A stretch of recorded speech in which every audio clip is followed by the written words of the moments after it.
episódio de hoje é especial para esse mês das mães. A gente vai conhecer a história de uma mãe que, junto com o pai, se dedica muito para fornecer uma educação e um desenvolvimento de qualidade para a filha.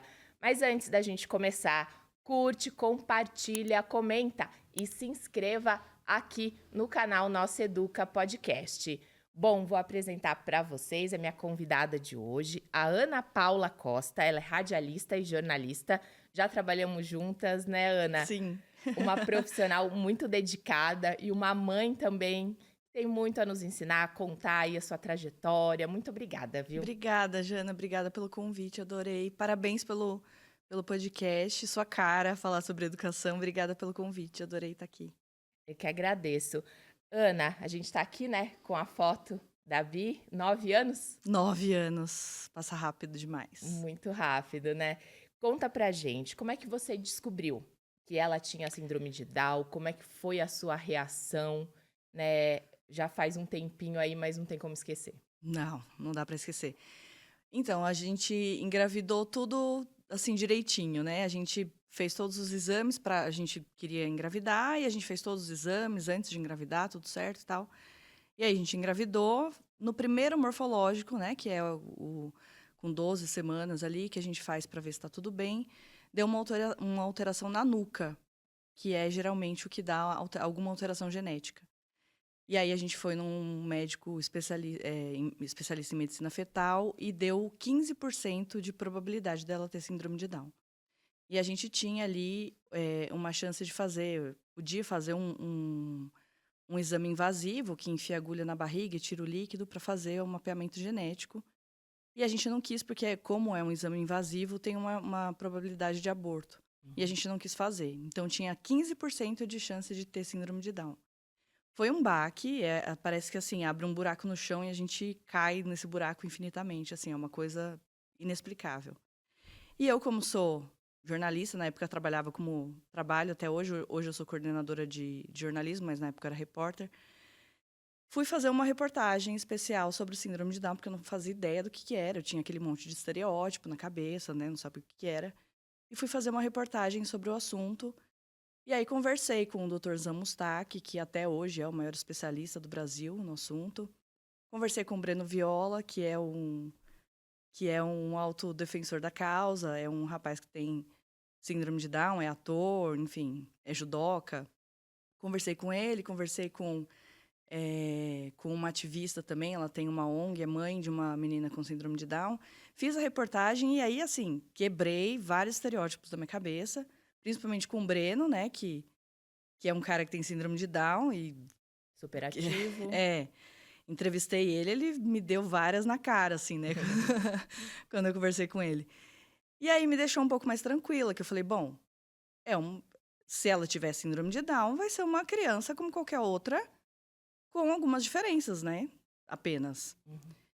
E aí seguiu a gestação, né, normal, durante a gestação não lembrei, a gente não lembrou mais, fez todos os exames, fiz os exames do coração.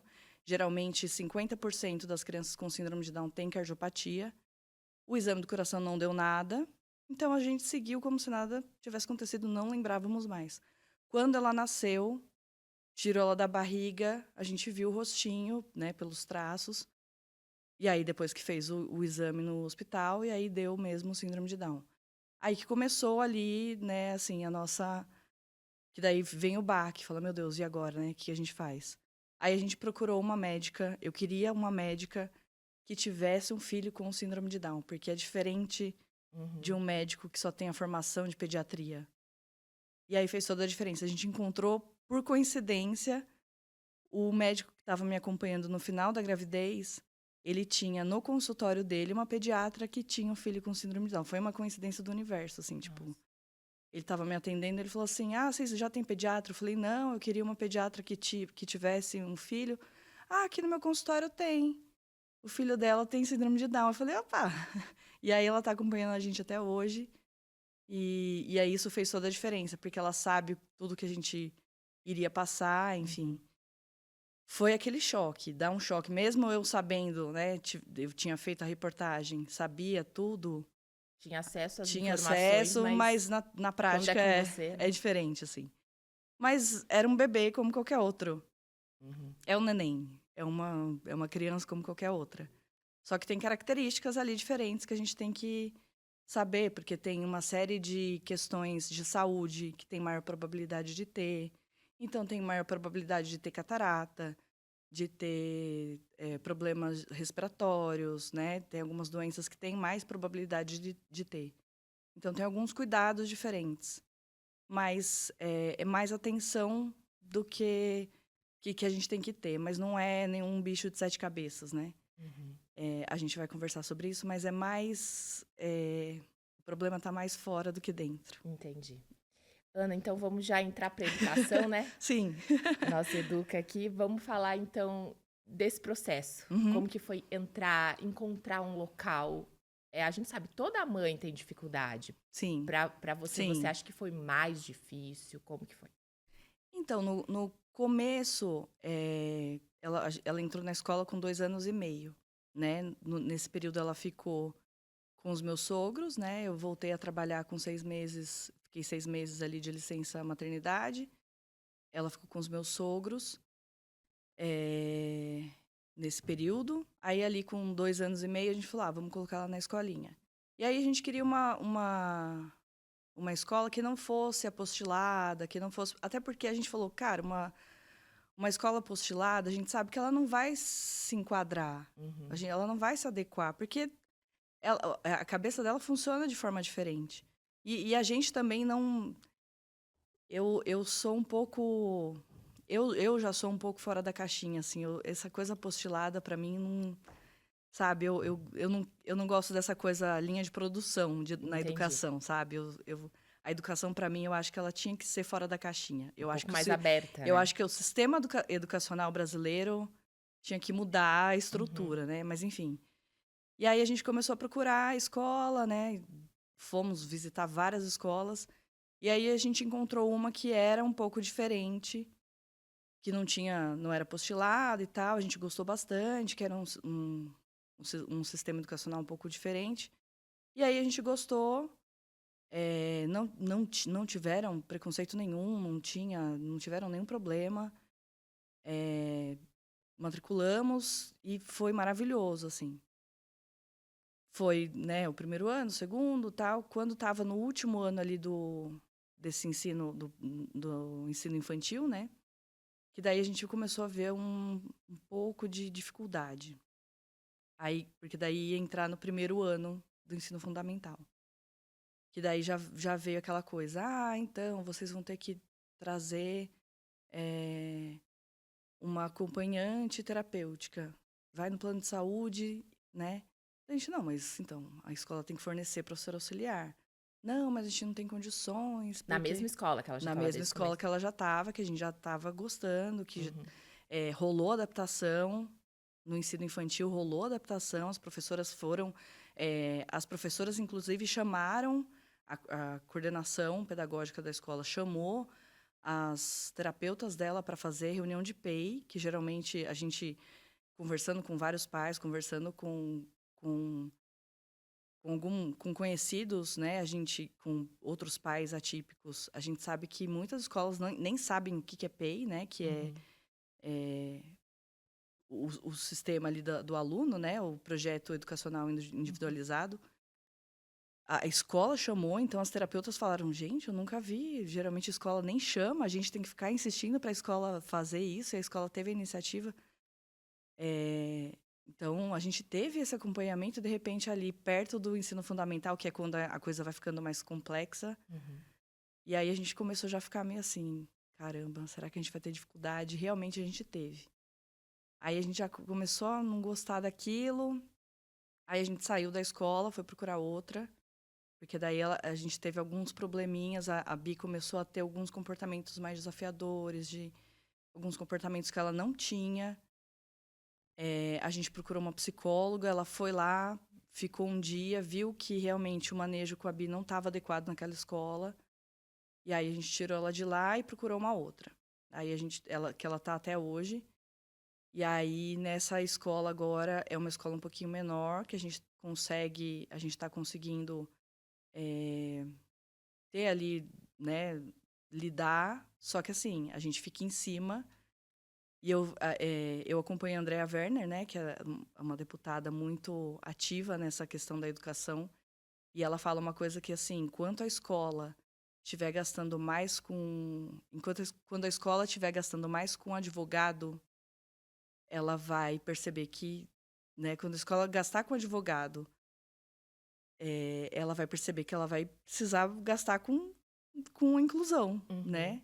A escola gasta com advogado, pô, eu vou gastar com inclusão, vai ficar mais barato do que gastar com advogado. Os pais, né, tem que uhum. ficar em cima. Então, assim, a gente fica em cima da escola e a escola tá começando agora a mudar mais. Então, a gente tá nessa escola nova e a gente fica em cima, e a gente sente que a Bi tá sendo respeitada, mas assim, a gente tem que ficar em cima, a gente teve que pagar coisas por fora, depois a gente foi e cobrou, Uhum, e aí a diretora fica brava. Só que assim, a gente fica em cima com a lei embaixo do braço, sabe? entendi. Mas assim, a Bi tá cercada, ela não foi desrespeitada em nenhum momento por enquanto. A gente sim, só que a gente aguenta. Uhum, A Bi a gente não deixa ela ser desrespeitada de jeito nenhum, né. entendi. E aí nessa escola que ela tá agora, Ana, ela tem esse acompanhamento também na sala de aula, esse professor auxiliar, como é que tá? Então, a professora auxiliar a escola não colocou, ela tem uma acompanhante terapêutica, né, que daí assim, a gente colocou, só que daí assim, ela cuida do comportamento da Bi. A parte pedagógica, a escola que coloca, né. Só que assim, a gente fica em cima, a gente tá em cima, e é uma briga mesmo, né, porque assim, o que a gente vê é que as escolas não Estão prontas, né? e aí assim, isso é uma coisa até que a gente sempre tem reuniões com as diretoras, a gente teve uma reunião com o sistema pedagógico da escola, eh e aí eles mostraram a plataforma digital, né. "Ah, a plataforma digital é inclusiva e tal", daí a gente falou assim: "Ah, beleza, a plataforma digital é inclusiva, mas a apostila? Ah, a apostila a gente não tem condições de fazer, porque cada criança neurodivergente tem uma neurodivergência, né, diferente. Então a gente não tem como". Daí a gente falou: "Então, mas você entende que, se a criança não tem a apostila, ela vai olhar para o amiguinho dela, eh, neurotípico, ele tem apostila, ela não tem. Então você está excluindo, isso não é inclusão. Ah, mas a gente não tem condições de fazer uma apostila diferente para cada criança. Tudo bem, porque daí você não está lucrando, né? Uhum. O sistema educacional ele não está lucrando. Mas a criança ela está sendo excluída, né? Ah, mas a plataforma tem, tudo bem, mas a criança está sendo excluída na sala de aula, né? Então isso não é inclusão. A gente tá tentando fazer e tal. Então, mas isso não é inclusão. E aí a gente brigou, né, com o sistema educacional, falamos: "Olha, isso não é inclusão, né, vocês não estão incluindo". E a gente fala para a diretora: "Olha, ah, então, mas a gente ainda não conseguiu se adequar". Aí eu falei para ela: "Olha, dia 6 de julho, 6 de julho de 2025, vai fazer 10 anos da Lei Brasileira de Inclusão. São 10 anos. Como que em 10 anos uma escola não conseguiu se adequar?", né. Então as escolas elas dão essa desculpa de que: "Ah, a gente não conseguiu se adequar". Desculpa, mas eu não consigo entender como que em 10 anos uma escola não consegue se adequar a uma lei, né. Para mim é impossível. 10 anos uma escola não conseguir se adequar e se e voc mesmo assim, depois da Lei Brasileira de Inclusão, você abre uma escola, você tem que se adequar à lei que já tá vigente, né. Eu sei a gente inclusive fala para elas: "Olha, se você abriu a escola depois que a lei já estava vigente, era para você já abrir com, né, se você vai abrir um Ciência restaurante, disso, é. tem a vigilância sanitária, você tem que abrir dentro da lei, né. Então se você não tem capacidade de cumprir a lei, você abre uma outra coisa, sei lá, uma loja de pneu, uma quitanda, É muito. né. É muito difícil, assim. Uhum. E aí eu vejo que, é muito difícil porque a maioria dos pais não sabe nem o direito que tem, né. Então muitos pais acabam, pagando por fora, acabam pagando para adaptar o material por fora, porque não sabem o direito e também porque muitas vezes está cansado e não tem nem forças para lutar. E eu também não julgo, porque cansa muito, sabe? É muito cansativo ter que toda vez brigar pelo mínimo, assim, E sabe? que já tá na lei. Exatamente. É só cumprir a lei, mas assim, e a lei brasileira de inclusão, quem tiver oportunidade de curiosidade, né, de ver, ela é uma lei muito completa, e não só na questão da educação. A lei brasileira de inclusão, ela trata de tudo, saúde, cultura, trabalho, e ela é uma lei muito completa, né, que foi sancionada em 2015. Mas em 2015 não, 2015, estamos em 2025. É, e, né, tá lá o papel muito bonito, tá tudo lá. E não, A na prática prática é muito difícil. difícil, né? Além da escola, Ana, você teve algum problema com alunos, pais de alunos, ou você percebe que nesse sentido é um pouco diferente ou não? Como é que é a sua. Então, a nossa realidade, assim, ó, por incrível que pareça, não, a gente não teve problema nenhum até hoje. Nenhum. Desde a primeira escola até hoje, a gente teve, não sei se foi sorte ou se, né, mas assim, conversando com outros pais, e vendo a realidade, pelo menos assim, a Bri passou por 2 escolas só, né? Uhum. Mas a gente teve muita sorte. Assim, a gente a Bi tem coleguinhas incríveis, tanto na outra escola quanto nessa. Essa é uma turma assim muito querida, ajuda muito, tá sempre próxima, tem muita paciência com ela de ensinar, de ajudar, muito parceira, sabe? Não, ela às vezes mesmo quando ela tem às vezes eh, ela não tem muita crise, ela não tem autismo associado, né, ela Uhum. só tem síndrome de Down mesmo, mas às vezes ela tem alguma crise sensorial, uma coisinha ou outra, um dia que ela tá mais irritada, às vezes ela eh, não consegue se comunicar direito, e aí às vezes ela dá um empurrão, e eles não, né, não brigam com ela, não fazem nada, assim, então com os outros pais também, a gente não tem problema nenhum. A gente faz, desde que ela era bem pequenininha, inclusive orientada pela pediatra dela, que fazia isso com o filho, todo início de ano. Isso, inclusive, é uma dica para pais de crianças com deficiência. Todo começo de ano, a gente escreve uma carta, em primeira pessoa, como se fosse ela escrevendo, para todos os alunos, eh, como que ela é. Então, eu sou Ana Beatriz, tenho síndrome de Down, a síndrome de Down é isso, explicando, né? Falando, eu gosto de música, eu gosto de cantar, eu falo tal coisa. Então, a gente já coloca ali as coisas que ela sabe falar, o que ela gosta de fazer, que personagens que ela gosta e tal, para os alunos e para os pais conhecerem ela. Mesmo os alunos que já conhecem do ano anterior, para saberem o que ela evoluiu, e para os professores também. Olha Então que a gente bacana. coloca na primeira semana de aula, a gente coloca essa cartinha, entrega para todo mundo, para os professores e para os alunos, e aí para os alunos entregarem para os pais em casa. Então aí todo mundo, mesmo quando os alunos, né, que já conhecem, porque daí tem ali as férias, né?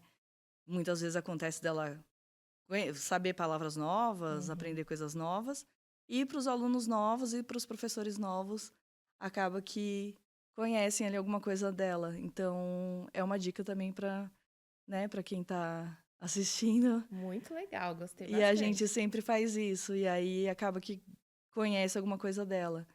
Então, isso ajuda bastante. E aí os amiguinhos E cria acabam. uma conexão também, É, logo no é, começo do é. ano. E aí, assim, é importante porque daí todo ano reforça essa coisa, assim, de não ter o estereótipo. Então, assim, tá ali, lê de novo o que que é a síndrome de Down, já sabe o que que é, né, pra não ter essa coisa do estereótipo, de coitadinha, né, então já lê ali, já sabe o que que é. Uhum. Certo. Ana, vamos ver uma pergunta que eu recebi de Boa. uma mãe aqui, que acompanha o nosso Educa. Qual o maior desafio que você enfrenta por ser uma mãe atípica? Quem perguntou foi a Keller Torritese, ela é dona de casa, é mãe também. Acho que você já falou um pouquinho, mas são muitos. Nossa, são. Boa, obrigada, Keller. São muitos desafios. Desafios externos e internos que a gente trata em terapia. Isso também é outra coisa importante. Acho que toda mãe atípica... Bom, acho que todo mundo tinha que fazer terapia, né? Sim, também acho. Mas acho que mãe atípica, acho que é importante fazer. Mas eu acho que o maior desafio... Eu acho que, assim, agora, né, mês das mães, eu acho que o julgamento de achar que é coitadinha. Eu tenho uma camiseta, eu não vou falar palavrão aqui, mas eu tenho uma camiseta escrito mãezinha é o, sabe? Uhum. É essa coisa de chamar de mãezinha, mãezinha guerreira, sabe? De julgar nesse sentido, assim, de coitadinha, sabe? Porque, assim, cara, é difícil. Não vou falar que não. É difícil pra caramba, porque... Mas, assim, é difícil porque a sociedade faz ficar difícil. Porque, e aí eu estou dizendo não por ser mãe, mas porque para as pessoas com deficiência em geral, e não só para as crianças, né? Eu estava vendo esses dias... eu sigo muitos influenciadores com deficiência, né? Muitos Uhum. criadores de conteúdo com deficiência. E aí eu estava vendo uma criadora de conteúdo que foi no show do Gilberto Gil. E aí foi desrespeitado lá a área, né, que as pessoas com deficiência ficam ali, não deixaram o acompanhante dela ficar ali e tal. E aí eu falei, caramba, né, uma coisa básica que também está na lei, que a Uhum. pessoa tem direito a ficar com o acompanhante ali e tal. E aí é isso, sabe? A sociedade não respeitar o direito da pessoa. Não interessa se ela tem cadeira de roda ou não, ela não é uma coitadinha, ela é uma pessoa que tem direito a estar, né, nos lugares. Então, essa coisa de tratar a pessoa que tem alguma diferença como coitadinha, né? Então, eu acho que para mim o maior desafio é esse, assim, sabe? De olhar pra gente como uma coitada, né? Porque, nossa, tadinha, ela tem uma filha... Ai, olha, uma filha diferente. Olha, a filha dela tem síndrome de Down, a filha dela, coitada... Ai, que dó, sabe? Isso me irrita tanto. Que eu fico assim, ai, não, não, minha filha não é uma coitadinha, não. Então, acho que para mim é o maior desafio, sabe? Ter Eu que. acho que é interessante a gente falar em crianças no modo geral, né? Crianças Sim. são especiais, todas as crianças são Uhum. especiais, porque cada uma tem o seu jeito, tem sua personalidade, tem seu, né? Então é exatamente nesse Sim, sentido, né? Não sim, tem sim. por que achar que ela é mais especial do que outra Exatamente. criança. Quando isso é importante, assim, quando fala assim, pessoas com necessidades especiais. Eu quero morrer quando falam isso. Né, placa de... Eu sempre fico assim, quando eu fico na fila, assim, pessoas com necessidades especiais. Eu já fico pensando, que necessidades especiais? A pessoa solta raio pelo olho? A pessoa, sabe? Eu já fico pensando no Homem-Aranha com a teia. Necessidades especiais? Não, necessidades específicas. E aí fica assim, ai, nossa, Ana, que frescura. Não, não é só a terminologia. É importante a gente nomear as coisas do jeito certo. Não tem necessidade especial, não. É específica. É isso, minha filha não é especial por ter síndrome de Down, ela é especial por outros motivos. Ela é uma criança divertida, ela é ácida, ela tem outras características que tornam ela especial. Ela tem necessidades específicas, né? Então, ela tem um jeito diferente de processar as coisas, porque o cérebro dela tem um funcionamento diferente, ela tem um cromossomo a mais ali em cada célula, né? Ela é uma outra coisa. Agora, ela é especial por outro motivo, né? As necessidades são específicas. Ela tem deficiência intelectual, né? Então, eu acho que é importante, isso que você falou é importante, assim, né? Não tem nada de especial em ter deficiência, né? Eu acho que é importante a gente... são coisas práticas, né? Uhum. A pessoa tem deficiência, o que ela precisa? Ela tem cadeira de roda, ela precisa de uma rampa, ela tem mobilidade reduzida, ela precisa, né? Ela não enxerga, ela precisa de braille, ela precisa de, né? Porque senão fica assim tudo, ai, meu Deus, coitadinha. Ai, meu Deus, sabe? E aí a gente exclui essa pessoa, achando que ela é coitadinha. Não, mas gente, a gente precisa pensar de forma prática e parar de, né, de excluir essa pessoa achando que, ai, nossa, ela não pode estar aqui, né? E vamos, calma aí, né? É. A sociedade tem evoluído, mas ainda precisa muito Nossa, mais, né? precisa, precisa. Não tem jeito, né? Vamos ver uma outra pergunta que eu recebi também, Ana. Quais são os desafios agora alimentares de uma criança com síndrome de Down? Conte um pouco como é que foi desde a amamentação até hoje. Quem perguntou foi a Alessandra Guarini, ela é nutricionista. Boa. Então, tem alguns, né? Com a Bia especificamente, a gente não teve muitos, assim. A amamentação, especificamente, tem uma questão por causa da hipotonia, né? As crianças com síndrome de Down têm a hipotonia, que são os músculos moles, né? Todos os músculos são mais molinhos. Cada criança tem um nível de hipotonia, que tem criança que é mais molinha que a outra, enfim. Mas todas têm a hipotonia, então é mais difícil todos os músculos. Então, é mais difícil. A língua, os músculos da boca. Então, algumas crianças precisam até de ajuda da fono para conseguir amamentar. Inclusive, quando a Bi nasceu, ela teve que ir para a UTI, aí eu fiquei de madrugada no quarto pesquisando, e aí eu pirei lá, comecei a chorar, fiquei mal porque eu fui pesquisar, e aí eu vi que uma mãe teve dificuldade na amamentação, porque a criança era tão molinha que o pai precisava segurar a cabeça, a mãe dela segurava o corpo, ela segurava o seio e a criança não conseguia mamar e tal. E no fim, quando eu fui amamentar a Bi pela primeira vez, ela pegou que nem um bezerrinho, assim, foi de uma vez. Só que eu tive dificuldade depois ao longo do tempo, como ela ficou na UTI um tempo, depois tinha hora que ela pegava o peito, tinha hora que não, enfim. Mas tem essa dificuldade na amamentação, então é importante procurar uma fono para ter essa orientação. Uhum. Mas tem, ao longo do tempo, é importante, assim, a questão do açúcar, porque a criança com síndrome de Down tem a tendência de engordar, né? A Bi não tem esse problema, ela é uma criança bem magrinha, todo mundo até... O Dr. Fonsati, que é o oftalmo dela, sempre fala, como que você consegue deixar ela tão magrinha? Porque a gente segurou o açúcar dela até os 2 anos de idade, mas isso foi uma questão mesmo nossa, assim, que a gente falou, vamos segurar. Foi uma questão, ela nunca passou com um nutricionista, foi uma questão mesmo nossa, porque a gente é muito formiguinha, eu e o Carlão, a gente gosta muito de doce, refrigerante e tal, então a Uhum. gente segurou meio que não foi meio, vamos segurar. E ela sempre comeu de tudo, muito bem, assim, legumes, Nenhuma verduras, restrição. nenhuma restrição. Ela não tem nenhum problema de saúde, diabetes, não tem nada.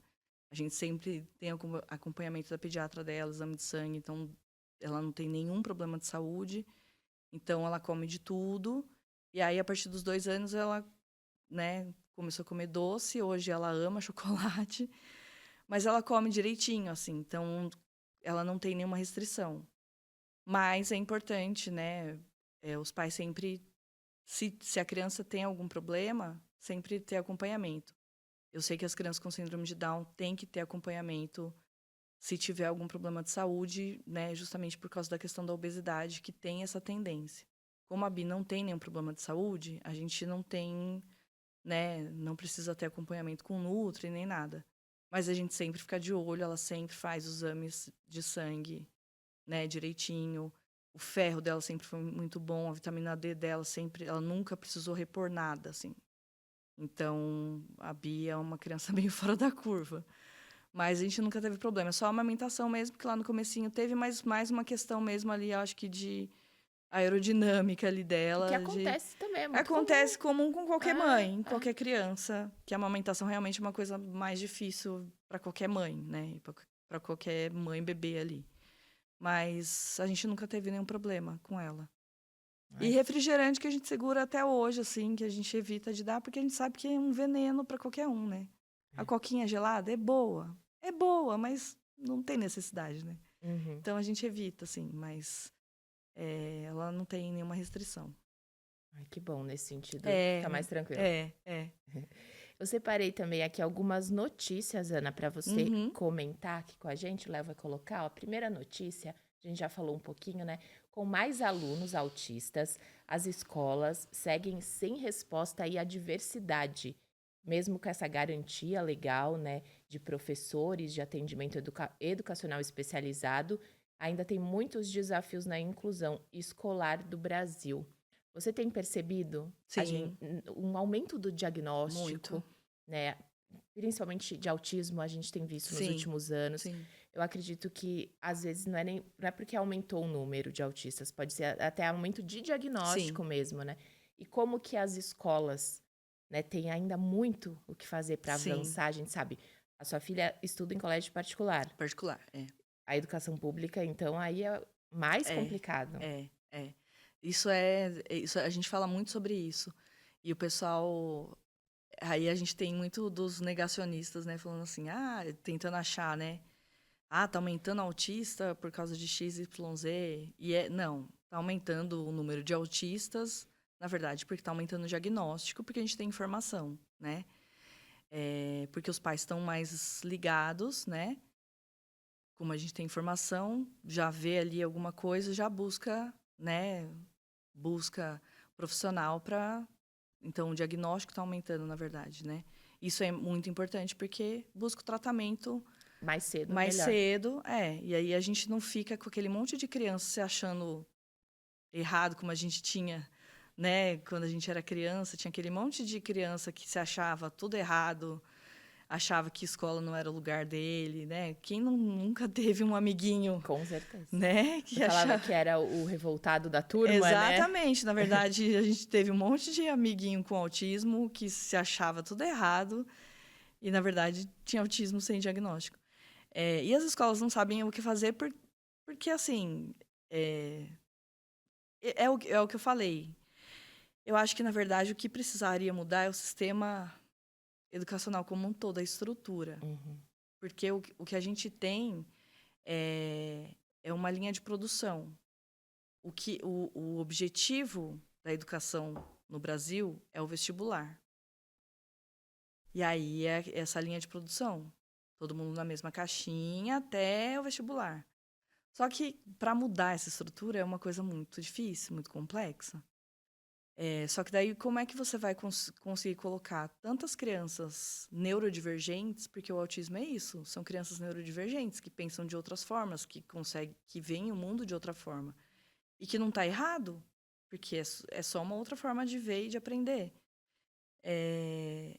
Só que as escolas realmente não estão preparadas, porque estão preparadas para todo mundo do mesmo jeitinho, né?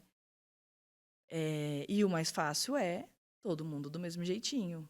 Dá menos trabalho. Dá menos trabalho, exatamente. Menos trabalho e não mexe na sua margem de lucro, Uhum. né? Porque tudo que é fora, então assim. Só que assim, é margem de lucro naquelas, né? Se você contratar um professor bom que manja de inclusão e coloca ele ali, né, numa escola que não seja. Porque geralmente as escolas particulares, elas não são mega escolas, são escolas, né, assim, não tão grandes. Você coloca um professor ali que ele vai conseguir orientar os professores e fazer um atendimento ali para. Ah, porque as escolas não colocam 10 crianças neurodivergentes numa sala. Uhum. Pode ver. Tanto que eles, quando fecha a matrícula ali de dois, três, duas, três crianças com autismo numa sala, eles fecham, eles não colocam um monte de criança com autismo numa sala, né? Uhum. Então daria para fazer, mas eu acho que é muita falta de vontade, na verdade, né? Então,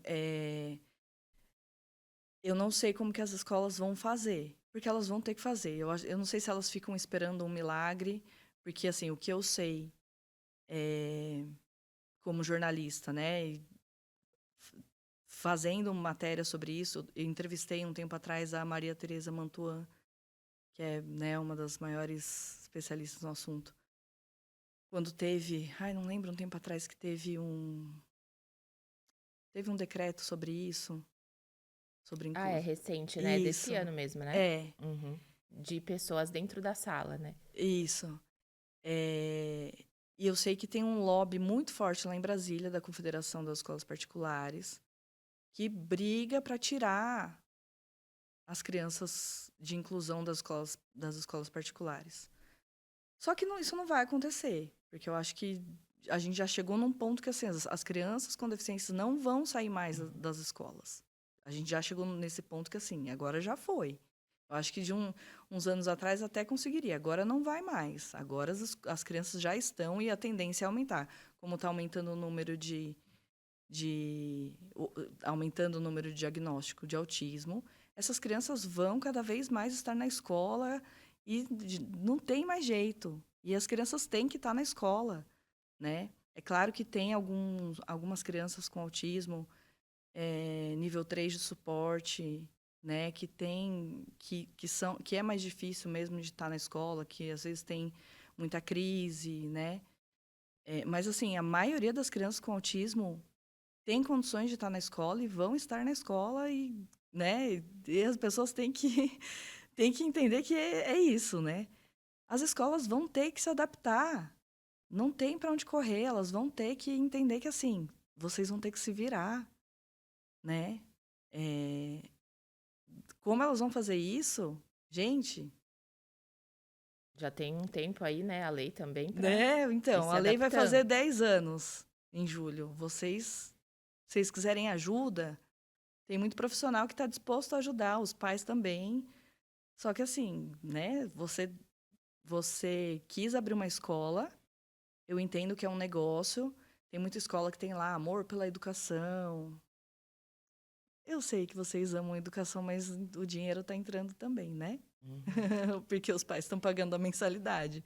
Mas aí, né, você tem que cumprir o serviço que você está prestando, né? Com certeza. A gente falou um pouquinho dessa questão da inclusão, Ana. O que me veio agora é a questão também da diferença para os outros alunos, né? Você Sim, estudar com um aluno com autismo, com síndrome de Down, pro desenvolvimento da cidadania ali daquele aluno faz sim, toda a diferença, né? sim, sim. É para todo mundo, é um ganho para todo mundo, né? Porque parece que é um favor que você está fazendo para a criança neurodivergente. Não é. Para todo mundo ganha, né? Todo mundo ganha. A criança neurotípica, ela aprende muito também, né? Porque é isso, você vive numa sociedade que todo mundo é diferente. Os neurotípicos são diferentes entre si, né? Porque assim, não é, as crianças neurotípicas não são iguais. Ela também tem formas diferentes de aprender. Tem uma criança neurotípica que é mais voltada para artes, tem outra que é mais para exatas, né? A gente fala muito sobre isso. Eu, na época da escola, bom, acho que você também, a gente é de humanas, eu odiava matemática. Uhum. Eu chorava para aprender matemática. Eu era muito mais de história, português, né? E tem criança que é muito mais de exatas. Então, assim, entre as crianças neurotípicas também tem diferenças. Todas as crianças são diferentes, né? E aí você pega uma criança neurodivergente com autismo, com síndrome de Down, ou com TDAH, né? Com dislexia. Tem, né? Muitos tipos de neurodivergência. Gente, é muito rico, né? Então, assim, eu acho que querer colocar todo mundo na mesma caixinha, gente, pelo amor de Deus, vamos rasgar essas caixinhas, vamos quebrar essa caixinha. Escola é um lugar que, né, é um lugar de conhecimento, é um lugar que você tem que quebrar tudo, quebra a parede, sabe? Quebra a cadeira, quebra a mesa, vamos, né? Eu fico pensando na Finlândia, né?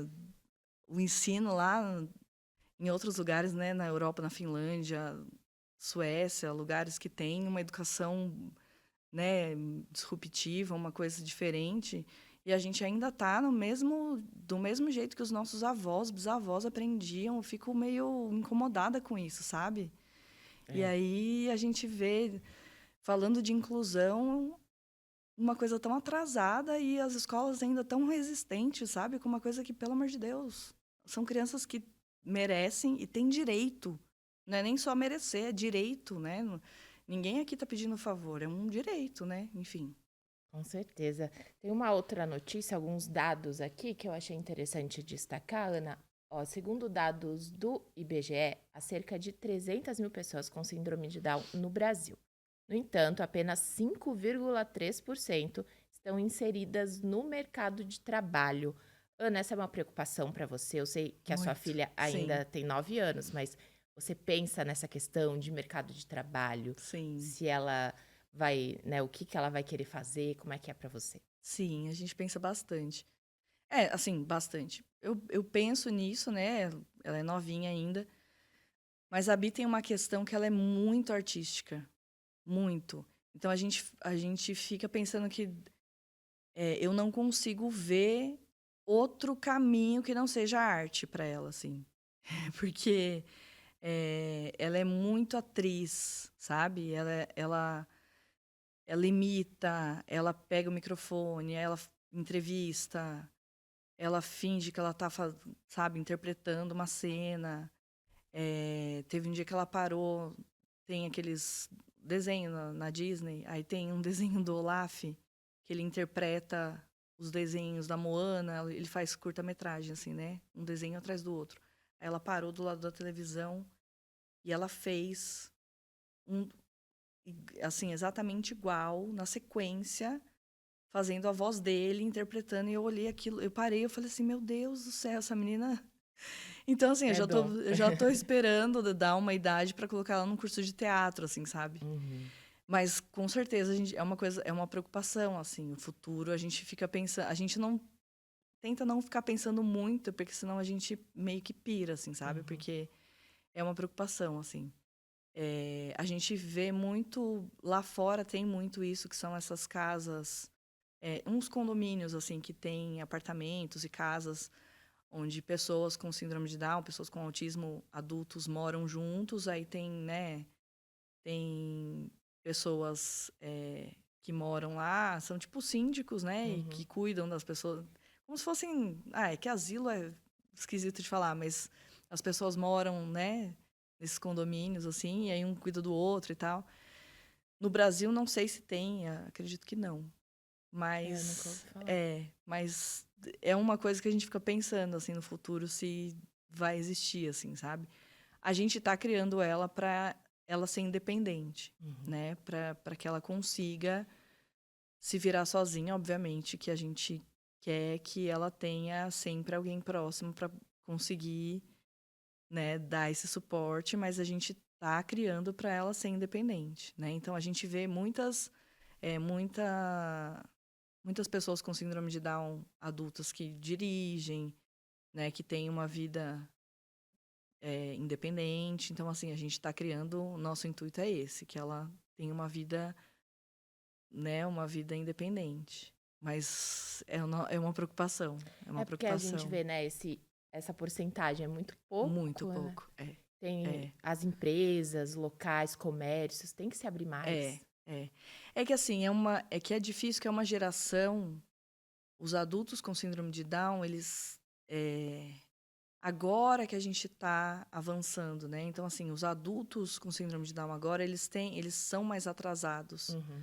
porque a gente não tinha conhecimento antes. Então, assim, por exemplo, na década de 80, as pessoas com síndrome de Down eram chamadas de mongoloides, retardados, né, eram pessoas que, eram enfiados em hospícios, né, não tinha conhecimento que tem hoje, que eram pessoas que poderiam produzir, que poderiam ter uma vida normal, né. Então, hoje em dia, eu acho que, assim, as crianças de agora vão ser adultos muito mais independentes, Uhum. né. Então eu acho que a gente vai as futuras gerações, eu acho que vão ser muito mais, eh, produtivas, independentes. Daí eu acho que as próximas gerações, eu acho que a gente vai ver gerações muito melhores, assim, né. Então eu acho que os adultos que a gente tem hoje tem essa porcentagem, acho que por isso, porque a gente Entendi. não tinha conhecimento. Então, os adultos que a gente tem, que são produtivos, por exemplo, o Breno, a namorada dele, tem uma galera que eu conheço, né, que é essa galera do Breno, que trabalham, os atores e tal, foram porque os pais meteram a cara e falaram: "Não, meu filho não vai ser uma planta não, meu filho vai". Porque, né, os médicos falavam: "Não, seu filho vai ser um vegetal, seu filho não vai fazer nada. Seu filho não é ninguém. Seu filho é um doente". E os pais falaram: "Não, meu filho não vai". Porque a maioria, naquela época, os médicos falaram, não, seu filho é um doente mental e não tem chance, né? Porque a medicina não conhecia, não, né? Então, assim, naquela época esse era o futuro das pessoas com síndrome de Down, que eram mongoloides, né? Era aquela coisa bem preconceituosa mesmo. Então, eu acho que agora, com o avanço né, nas pesquisas, a questão mesmo de saúde, né, que não tinha conhecimento, então daí foi conhecendo as doenças que as pessoas com síndrome de Down podiam ter, que daí foram sendo tratadas e tal. Eu acho que todo esse avanço da medicina e tal, eu acho que isso foi melhorando. Então essas gerações foram. Aí eu acho que agora as próximas gerações vão voar. Assim a gente espera, né, Ana? Sim. Ana, vamos falar um pouquinho de leitura. Você trouxe uma sugestão para sugerir para o pessoal que está acompanhando a gente. Sim. O que você trouxe? A gente tem aí na tela, tem aqui também, ó. Pois é, o Marcelo Rubens Paiva, Ainda Estou Aqui. Parece meio clichê, meio batido, porque, né? Ganhamos o Oscar com o Uhum. melhor filme de língua Mas não é só o filme, tem o estrangeira. livro também. Tem o livro, ganhamos o Oscar como melhor filme de língua estrangeira. Nossa querida Fernanda Torres ganhou de melhor atriz no Globo de Ouro. Mas eu queria destacar, obviamente, né, que é um livro maravilhoso do Marcelo Rubens Paiva sobre ditadura, né, do desaparecimento e morte do pai dele, Rubens Paiva. Mas eu queria destacar desse livro, e eu fico até emocionada de falar, da Eunice, que é a mãe dele. E eu queria destacar primeiro, como é o mês das mães, como a Eunice foi uma baita mãe. O exemplo, né? Um exemplo de mãe aqui, com o desaparecimento do Rubens, que ela cuidou, né, dos filhos no desaparecimento, e ela foi uma baita de uma guerreira. O filme mostra a história da família ali, o desaparecimento do Rubens, e como ela foi, né, atrás para buscar o Rubens, enfim, do paradeiro dele, como ela foi torturada também, e ficou lá presa, né, no doicode, enfim. Mas eu queria destacar, além disso, de ter sido uma baita mãe, aqui no livro também fala muito sobre o Alzheimer, né? Que ela, ela lutou muito pela memória, né? Do Rubens e, ironicamente, ela perdeu a memória, né? O Alzheimer levou a memória dela. Mas eu queria destacar, nesse livro, ele fala muito sobre isso, e muita gente não sabe, a Eunice estudou direito, e ela lutou muito pela memória dos indígenas. Então, ela lutou muito pela demarcação de terras dos indígenas. Ela fez um trabalho incrível na demarcação de terras dos indígenas. E eu acho que esse livro aqui é incrível da história uma parte da história do nosso país, né? Com a ditadura. Mas eu acho que essa parte da demarcação de terras, que fala um pouco aqui nesse livro, e daí eu acho que vale a pena quem tiver interesse buscar outros, né, Aprofundar mais. aprofundar nisso. Inclusive o Marcelo fala um, um episódio na vida, né, dele, que ele chega em casa e simplesmente está lá sentado no sofá da sala o Ailton Krenak. Então, assim, tipo, a mãe dele era amiga, né, do Krenak, ele chega em casa e tá lá o Krenak sentado no sofá. Então, destacar esse livro que é incrível, assim, é de chorar, é de se emocionar. Ah, é mesmo. Muito bom. Também gosto muito. Também trouxe um livro para poder recomendar para o pessoal de casa, Ana. O Sol é para Todos, Harper Lee. Ele ganhou o prêmio Pulitzer em 1960. Um livro também que fala muito sobre racismo, preconceito. Fala de um julgamento de um homem negro que foi acusado. E é uma leitura, assim, um texto bem fácil de entender e muito reflexivo. Tem muito senso de justiça também, que é um Boa. pouco aí que você falou. Então, fica aqui essa dica. É um clássico esse livro, mas ele é fácil de ler. Então, fica aqui essa dica. O Sol é para Todos. Pessoal que está em casa acompanhar. Que a gente sempre quer ter, né? Colocar na listinha aí alguma coisa Sim, pra ler, né, Ana? Você sim. gosta também? Ah, eu amo, amo. E eu gosto de variar, eh, livro, assim, real, né, Ficção e não ficção e não ficção. ficção. Eu gosto muito de política, Uhum. só que daí começa a ficar muito tenso, Pesado. né, porque e aí eu vou pra ficção, aí me cansa a ficção, aí eu vou pra não ficção, aí eu não ficção, não ficção, não ficção, daí eu falo assim: "Meu Deus do céu, acho que a vida tá muito pesada", aí eu vou pra ficção de novo. Vai variando, é bom, É. né? Faz bem até pra gente, né, pra nossa mente. Sim, sim. Bacana. Ô, Ana, nessa sua caminhada aí, né, atrás da inclusão, para a educação, deixa um recado para os pais, e às vezes estão descobrindo agora também, ou estão com dificuldades. O que que você acha importante deixar de recado? Então, eu acho que assim, primeiro respirar, né. Eu acho que foi importante, quando a gente foi na pediatra, né, na primeira consulta com ela, a gente foi, ela, né, conversando com a gente, ela pegou e falou assim: "Olha, primeira coisa que vocês vão fazer, vocês vão pra casa e vão curtir seu neném, porque é um bebê, né. E aí depois vocês vão atrás de informação, depois vocês vão ler, vocês vão".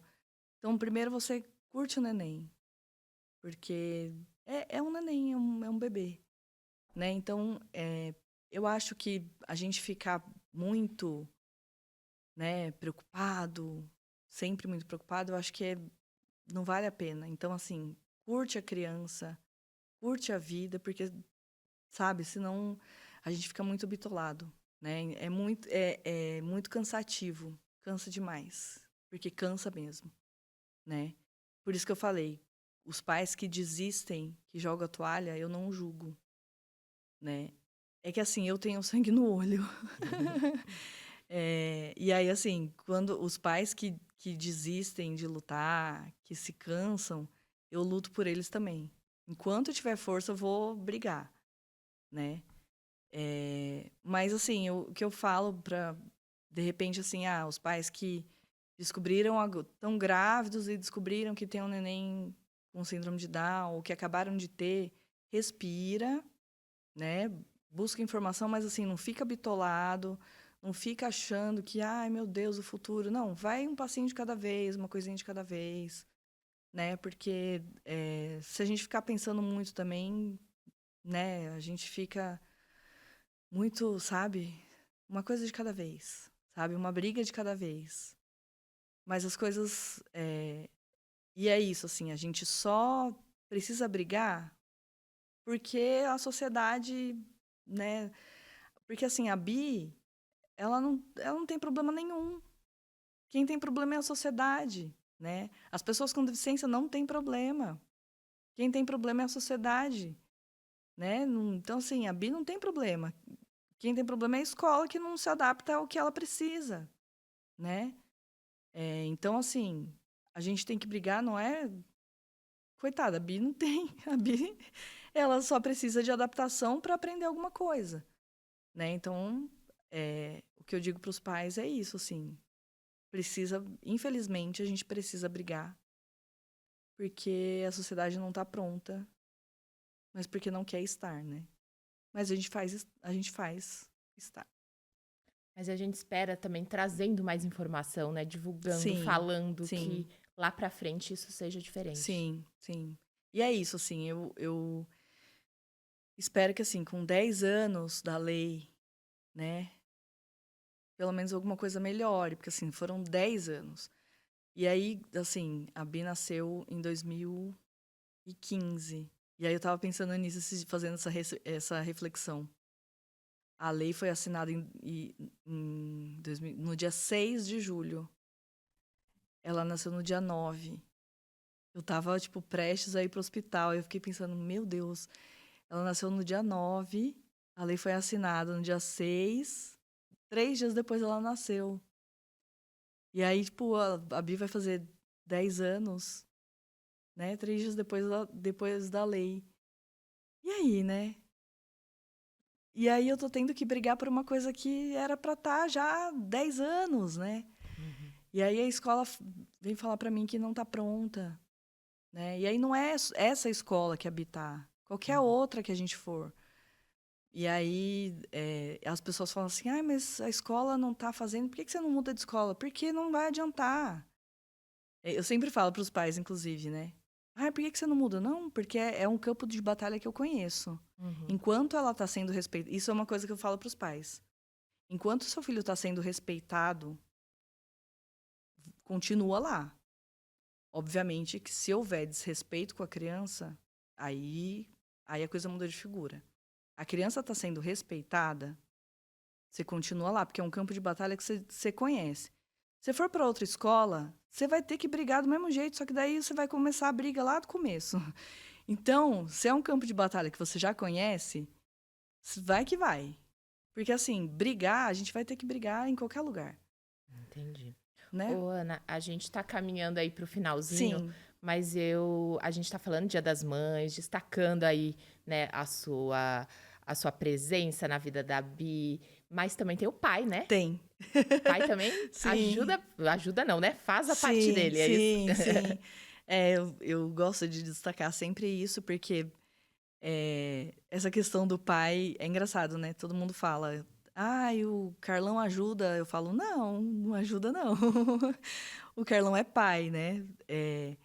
E aí eu sempre ouço isso também. O pai é bem participativo. Daí eu também falo assim, não, o pai é pai, né? Ele é pai. Quando fala assim, o pai é participativo, eu falo, cara, você já ouviu falar em mãe participativa? Não, né? Uhum. Ninguém ouve falar em mãe participativa. Então, quando você ouve falar em pai participativo, você já é esquisito aí, porque é pai. Ele é pai. E ele. Eu acabei de voltar de uma viagem que eu fiz sozinha. Eu fui pro Rio de Janeiro, fiquei uma semana lá. E aí todo mundo falou assim: você foi viajar? Fui. O Carlão foi? Não, fui sozinha. Como assim foi sozinha? Fui sozinha. Mas e o Carlão? O Carlão ficou com a Bi. Não, mas e aí? Não, e aí eu fui viajar. Eu tinha férias, ele não. A Bi tinha que ir pra escola. Uhum. E aí foi isso, eu fui viajar e ele ficou. Nossa, mas e aí? Ele fica de boa? Não, ele. Como assim ele fica de boa? Se ele fosse viajar, você não ia ficar? Então, ele é pai, eu sou mãe, e é isso aí. Os dois fizeram a filha, né? É 50-50. E aí eu espero também que as pessoas entendam que assim, o pai é pai e a mãe é mãe. Ninguém ajuda. Cada um faz o que tem que fazer. Com E eu certeza. espero também um mundo que isso aconteça naturalmente, que o pai seja pai e a mãe seja mãe. É, com certeza. A gente costuma falar mais por hábito também, né? É, Não tem, é, né? É uma é. coisa cultural. Sim. Mas é isso, assim, eu sou muito grata por ter o Carlão, porque todo mundo acaba falando, né? Ele ajuda muito. Não, não ajuda, ele faz a parte dele, mas eu sou muito grata, assim, porque é um cara incrível. Incrível. E tamo junto na luta. Isso aí, Ana. Pessoal que quer acompanhar vocês pelas redes sociais, também coloca algumas coisas. Como que é, Ana? O meu arroba é @aninhap_costa. Aí tem o da Bibi, que é @toybabybi. Toy de brinquedo, baby de bebê e bi de abelha. Então, o pessoal pode ver um pouquinho lá. Pode, pode. É Certo, Ana, isso. muito obrigada, viu, pela Obrigada, presença, Jana, por adorei. dividir aí a sua realidade, para a gente poder, né, contar um pouquinho para as pessoas saberem como que funciona e que, né, continue aí, que evolui, que a sociedade também evolua, para que a gente possa Sim, levar com mais esperamos. leveza, né? Esperamos, esperamos. Mas é isso, a gente continua na luta. Tem muita gente brigando, muita gente lutando, a gente continua. É difícil pra caramba, tem dia que a gente tá com força, tem dia que a gente não tá. Mas a gente segue. Obrigada pelo espaço, obrigada pelo convite. Obrigada mesmo. Eu que agradeço. Obrigada também a você que acompanhou mais um episódio do Nosso Educa. E se você gostou de ouvir, de saber da história da Ana e da Bi, se te tocou, compartilhe e também dê o seu like aqui no vídeo. E lembre-se, né, que a educação inclusiva pode mudar o mundo. Até o próximo episódio. Tchau, tchau.